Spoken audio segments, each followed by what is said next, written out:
Hello vegan cooks and gardeners, welcome to the exciting video. Today I'm gonna show you some autumn forest mushrooms. After I'm gonna make some vegan pate from the mushrooms I'll pick. Let's get started!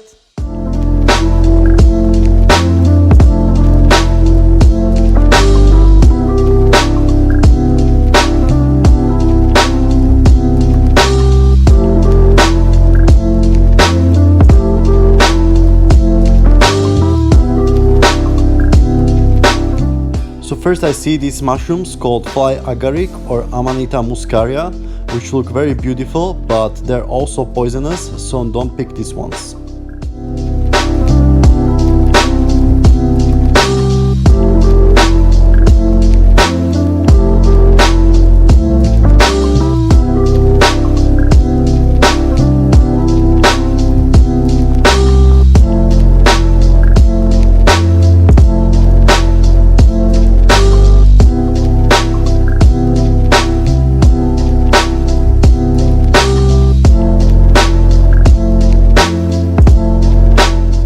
Over here I found another mushroom. This one is edible, called Lecinum varicolor, and these are pretty big ones and there's quite a few of them, so I'm gonna pick them on the way back. And here I found some interesting looking white mushrooms growing on a tree, so I don't think these are edible, but they look very nice.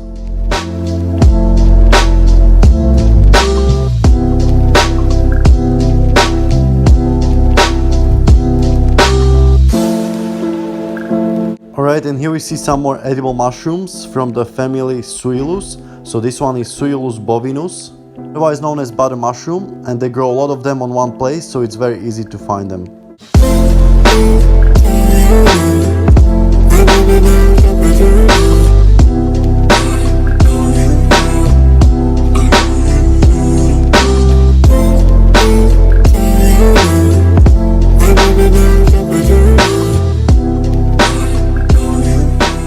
Here I found Boletus reticulatus, which is the most popular mushroom that people pick here. That's because it's the tastiest one. Because so many people pick here, it's harder to find.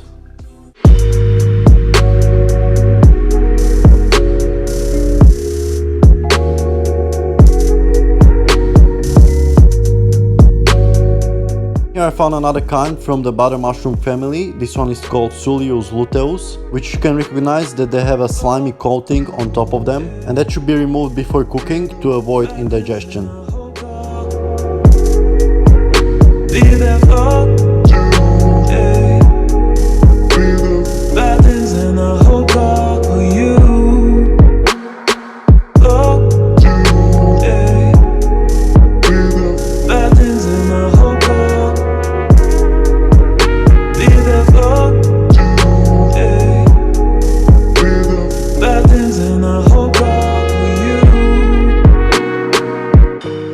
Here I'm finding more interesting white mushrooms, but I'm not picking them because I don't know if they're edible or not.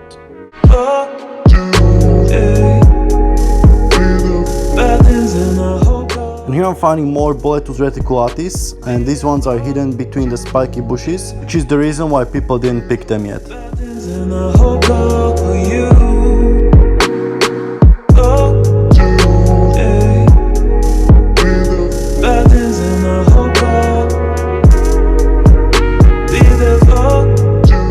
Here I find another kind of Lecinum mushrooms, Lecinum aurantiacum, which is a typical with the orange head. It's perfectly edible too.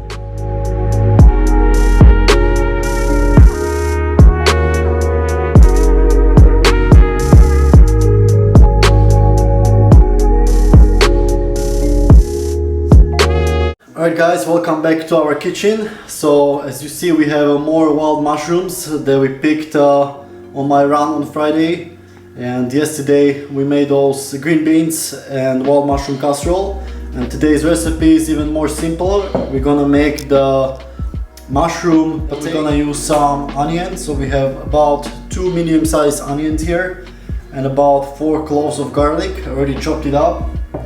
And we're also gonna use about a cup of almonds, or you can use any other nuts that you have.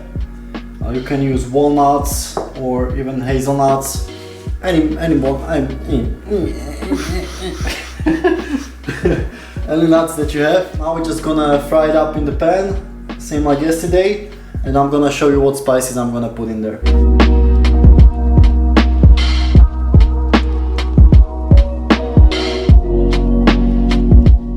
Alright, so we're starting the pan on a medium-high level, and we can start adding the spices. So we have some garlic powder.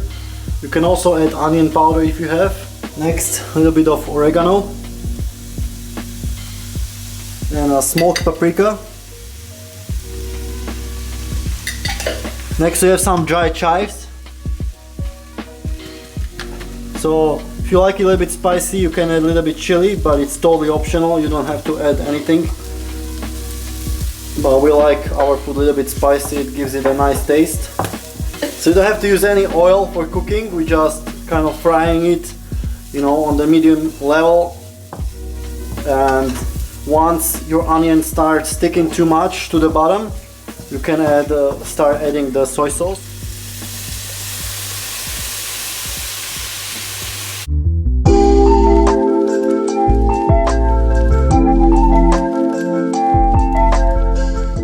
Alright, and once your onions get translucent, you can start adding your mushrooms. Remember, it's the best not to wash them, because if you wash them, they'll just hold too much water.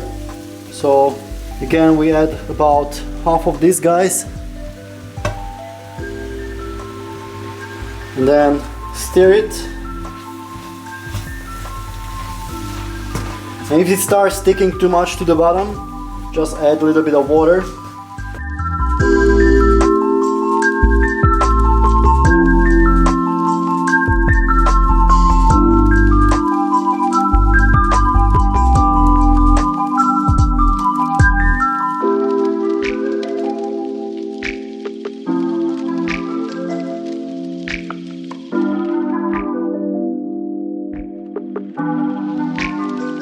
We have all kinds of mushrooms here that I picked from the forest, and obviously we don't have the poisonous ones here.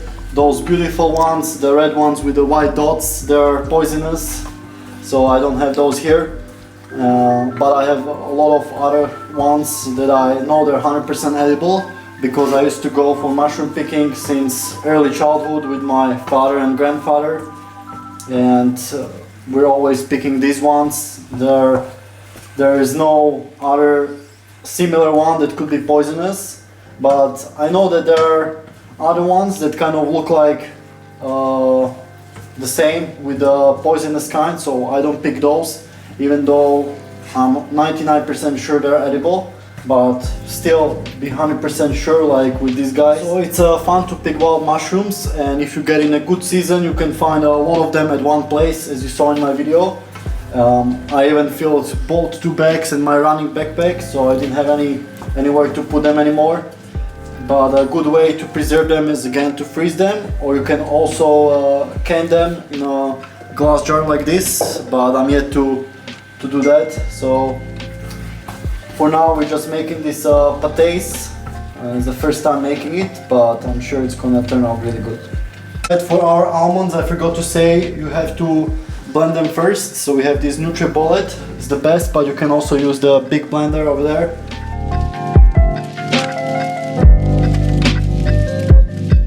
So it's easier to blend it like this than with the mushrooms. There won't be bigger chunks, and like this you have it kind of like a flour ready, and you will make the pate really good.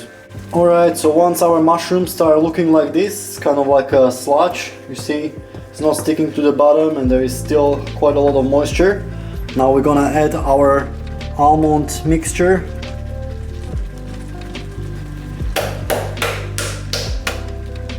And now we're just gonna stir it for about 2 more minutes, so it's gonna be pretty thick.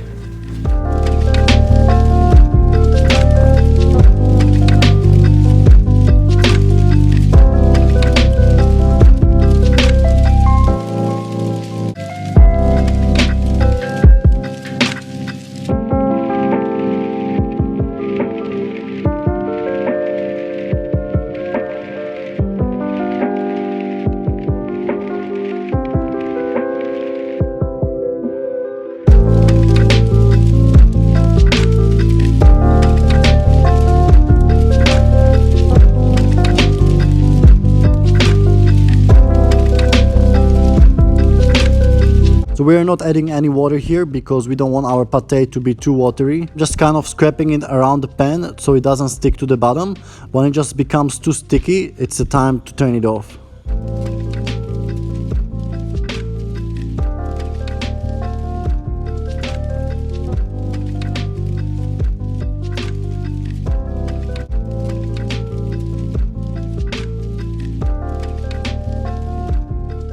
Alright, and now the last step, we're gonna pour the mixture into the blender.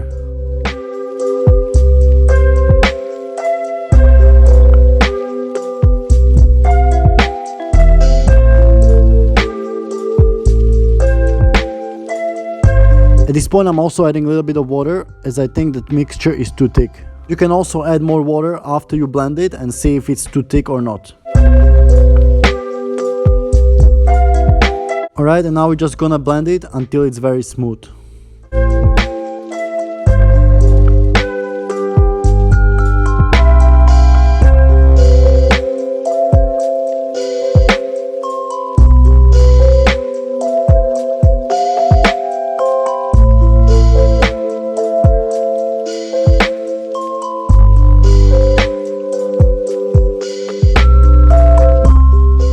Alright, and here I'm tasting it for the first time, and here you can decide whether it needs more salt or not.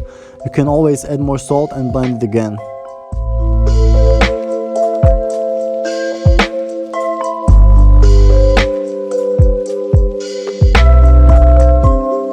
Alright guys, this is the final product. So as you can see, it's quite like a jelly. So that's how pastetas are anyway. And you can just eat with the bread.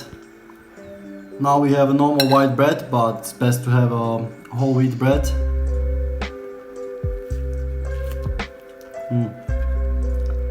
It's great to put for hiking.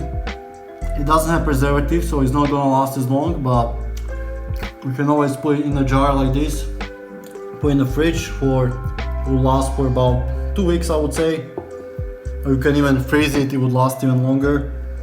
And perfect thing to take for hikes with bread or just snack on it when you have nothing cooked. Alright guys, I hope you enjoyed this video.